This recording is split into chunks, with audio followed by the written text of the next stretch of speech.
Hello दोस्तों, story की दुनिया में आपका स्वागत है। ये कहानी त्रेता युग की है। उस समय श्रवण कुमार नाम का एक बालक था। उसके माता पिता अंधे थे और उन्होंने श्रवण को कई मुसीबतों का सामना करते हुए पाला था। श्रवण कुमार बचपन से ही अपने माता पिता का बहुत आदर करता था। जैसे जैसे श्रवण बड़ा होता गया, उसने घर की जिम्मेदारी अपने कंधों पर ले ली। वो रोजाना सुबह उठकर सबसे पहले अपने माता पिता को स्नान कराने के लिए तालाब से पानी भरकर लाता था।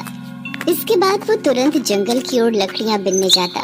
फिर लकड़ियां लाने के बाद श्रवण चूल्हा जलाकर माता पिता के लिए खाना बनाता था। श्रवण को इतनी मेहनत करते देख उसकी माँ हमेशा उसे मना करती थी, फिर भी श्रवण नहीं मानता था। श्रवण बेटा, तुम इतना सारा काम अकेले क्यों करते हो? खाना तुम मुझे बनाने दिया करो, मैं आसानी से बना लूंगी। इसके बदले तुम थोड़ा आराम कर लिया करो बेटा, तुम भी सारा दिन काम करते करते थक जाते हो। माताश्री, मैं ये सारे काम आप लोगों के लिए ही तो करता हूँ। भला अपने माँ बाप के लिए किए गए कामों में कैसी थकान, उल्टा मुझे तो खुशी मिलती है। श्रवण कुमार की इन बातों को सुनकर उसकी माँ भावुक हो गई। वो रोज भगवान से प्रार्थना करती, हे प्रभु, इतना ध्यान रखने वाला श्रवण जैसा बेटा हर माता पिता के घर पैदा हो। तुम सच कह रही हो। श्रवण जैसा बेटा पाकर हम माता पिता का जीवन सफल हो गया। श्रवण के माता पिता नियमित रूप से भगवान की आराधना करते थे। श्रवण उनके लिए फूल और पूजा की अन्य सामग्री लाता, फिर खुद भी बिना देर किए माता पिता के साथ पूजा में शामिल हो जाता था। श्रवण कुमार जल्दी से घर के कार्यों को खत्म करके बाहर काम पर निकल जाता था। एक दिन श्रवण अपने माता पिता के साथ बैठा था। तभी उन्होंने श्रवण से कहा, बेटा, तुमने हमारी हर ख्वाहिश पूरी की है। अब हमारी केवल एक ही इच्छा है जिसे हम पूरी करना चाहते हैं। माताश्री, ऐसी कौन सी इच्छा बाकी है जिसे आप पूरा करना चाहते हैं? आप केवल आदेश दें, मैं आपकी हर ख्वाहिश को पूरा करूंगा। श्रवण बेटा, अब हम बूढ़े हो चुके हैं और हम चाहते हैं कि मरने से पहले तीर्थ यात्रा के लिए जाएं। भगवान की शरण में जाकर हमें सुकून की प्राप्ति होगी। अपने माता पिता की बात सुनकर श्रवण कुमार सोचने लग गया कि वो उनकी इस इच्छा को कैसे पूरा करेगा। उसके पास कोई साधन भी नहीं था, साथ ही उसके माता पिता नेत्रहीन थे। ऐसे में उन्हें तीर्थ यात्रा कराना भला कैसे संभव हो? श्रवण बोला, पिताश्री, माताश्री, मैं आपसे वादा करता हूँ, मैं आपको तीर्थ यात्रा पर जरूर लेकर जाऊंगा। श्रवण कुमार उपाय सोचने लगा और उसे एक युक्ति सूझी। श्रवण कुमार 2 बड़ी टोकरी लेकर आया। उसने उन दोनों टोकरियों को एक मजबूत डंडे में मोटी रस्सी के सहारे लटकाकर एक बड़ी सी कांवड़ बना ली। फिर श्रवण कुमार ने उस कांवड़ में अपने माता पिता को बारी बारी से गोद में उठाकर बैठा दिया। उसके बाद कांवड़ को अपने कंधों पर लेकर उन्हें तीर्थ यात्रा पर लेकर निकल पड़ा। वो लगातार कुछ दिनों तक अपने माता पिता को एक के बाद एक सभी पवित्र स्थलों पर घुमाने लगा। इस दौरान श्रवण कुमार की ख्याति दूर दूर तक फैल गई कि वो अपने माता पिता को कांवड़ में बैठाकर तीर्थ यात्रा पर निकला है। मैं आपसे नाव में बैठने का मूल्य नहीं ले सकता। आप तो बहुत ही पवित्र आत्मा हैं। मुझे आपके बारे में पता है, आप श्रवण कुमार हैं। पर आप कुछ तो ले लीजिए। एक काम करता हूँ माँ, वो हमारे पास थोड़ा सत्तू था, लाओ वो इन्हीं दे देता हूँ।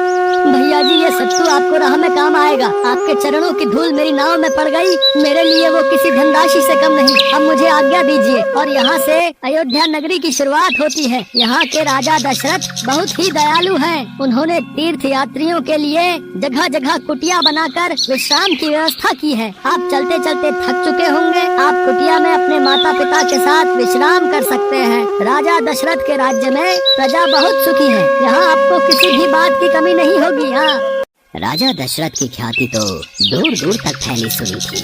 आज अयोध्या नगरी में हमारे चरण पड़ गए। चलिए पिताश्री, माताश्री, वो सामने विश्राम के लिए कुटिया नजर आ रही है, हम वहीं चलते हैं। श्रवण कुमार अपने माता पिता को अयोध्या नगरी के पास बनी कुटिया में विश्राम करने के लिए कहता है। बेटा, हम देख नहीं सकते, लेकिन कभी भी हमें इस बात का दुख नहीं हुआ। तुम हमारे लिए हमारी आंखें हो। तुमने हमें जिस तरह सारे पवित्र स्थानों की कथा सुनाकर उनके दर्शन कराए हैं, ऐसा लगता है जैसे कि हमने सच में प्रभु के दर्शन अपनी आँखों से कर लिए हों। श्रवण बेटा, बहुत प्यास लगी है, तुम जाकर पीने के लिए थोड़ा जल ले आओ। ठीक है माताश्री, मैं अभी जल लेकर आता हूँ। श्रवण जल लेने के लिए हाथ में लोटा लेकर नदी की ओर जाता है। उधर राजा दशरथ शिकार पर निकले थे। वो हिरन के पीछे पीछे अपना घोड़ा दौड़ा रहे थे। हिरन उनकी आंखों से ओझल हो रहा था। नदी पर श्रवण कुमार अपने लोटे को धोकर जल भरकर अपने हाथ मुंह धोने लगा। पानी में हलचल की आवाज सुनकर राजा दशरथ को लगा कि कोई जानवर पानी पीने आया है।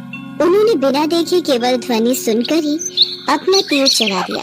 राजा दशरथ को शब्द भेदी बाण चलाने की विद्या का ज्ञान था। दुर्भाग्य से वो तीर श्रवण कुमार की छाती में लग गया। तीर लगते ही श्रवण चीख पड़ा। माताश्री, पिताश्री, मैंने क्या पाप किया था? मैंने किसी को क्या हानि पहुंचाई थी जो ये तीर मेरे हृदय को लग गया? हे ईश्वर, ये मेरे से क्या अनर्थ हो गया? मैंने पशु की भूल में किसी मनुष्य पर निशाना लगा दिया। राजा दशरथ श्रवण कुमार के पास पहुंचते हैं। मैंने ये क्या पाप कर दिया? मुझसे बहुत बड़ी भूल हो गई, मुझे माफ कर दीजिए। मुझे बिल्कुल नहीं पता था कि यहाँ कोई मनुष्य होगा। मैंने तो पशु समझकर अपना तीर चलाया था। मैं इस गलती का पश्चाताप करने के लिए क्या करूँ कि तुम मुझे माफ कर दो। आप कौन हैं? मैंने आपको पहचाना नहीं। मैं अयोध्या का राजा दशरथ हूँ। युवक, मुझे क्षमा कर दो। राजा दशरथ, श्रवण कुमार का प्रणाम स्वीकार कीजिए। मेरे अंतिम क्षणों में बस मुझ पर इतनी कृपा कीजिए। यहाँ से थोड़ी दूर मेरे माता पिता एक कुटिया में बैठे हैं। उन्हें बहुत प्यास लगी है। आप उन तक ये जल पहुँचा दीजिए और मेरे बारे में उन्हें कुछ भी मत बताना। मैं अपने माता पिता को तीर्थ यात्रा पर लेकर निकला था, पर उनकी अंतिम इच्छा मैं पूरी न कर सका। हो सके तो मेरे माता पिता को किसी कुटिया में रहने का स्थान दे देना। उनका मेरे सिवा इस दुनिया में कोई नहीं है। इतना कहते कहते श्रवण कुमार की सांसें रुक गईं। श्रवण कुमार के देहांत से राजा दशरथ सुन्न पड़ गए। उधर श्रवण कुमार के व्याकुल माता पिता उसकी प्रतीक्षा कर रहे थे। अभी तक श्रवण जल लेकर नहीं आया, बहुत देर हो गई है। पता नहीं, मेरा तो मन बहुत घबरा रहा है। ना जाने कैसे कैसे बुरे विचार आ रहे हैं। किसी तरह राजा दशरथ श्रवण कुमार के बताए अनुसार जल लेकर उसके माता पिता के पास पहुँचे। वो राजा दशरथ की आहट को पहचान गए। कौन है? तुम कौन हो और हमारे श्रवण को क्या हुआ? वो क्यों नहीं आया? राजा दशरथ उनके सवालों का जवाब नहीं दे पाए। उन्होंने चुपचाप पानी उनकी तरफ बढ़ा दिया। तभी श्रवण की माँ ने चिंतित स्वर में जोर से कहा, तुम कौन हो और मेरा बेटा कहाँ है? ये बताते क्यों नहीं हो? मुझे क्षमा कर दीजिए, मैं आपका अपराधी हूँ। मैं अयोध्या नरेश दशरथ हूँ। राजा दशरथ, आप हमारे अपराधी किस तरह से हुए? शिकार करने के लिए मैंने जो तीर चलाया था, वो तीर आपके बेटे श्रवण को चला। उसने मुझे आप लोगों के बारे में बताया, इसलिए मैं यहाँ जल लेकर चला आया। कृपा करके ये जल पी लीजिए। हम प्यासे ही मर जाएंगे, पर तुझ पापी हत्यारे के हाथों से जल नहीं पी सकते। तुमने हमारे इकलौते बेटे को एक पशु की भांति अपना निशाना बना लिया। मेरा बेटा श्रवण, मेरा लाल। राजा दशरथ, हम तुम्हें दंड तो नहीं दे सकते, पर मैं तुझे श्राप देता हूँ कि जिस तरह आज पुत्र वियोग में तड़प तड़प कर हम अपनी जान दे रहे हैं, उसी प्रकार एक दिन तू भी हमारी तरह पुत्र वियोग में तड़पेगा। नहीं नहीं।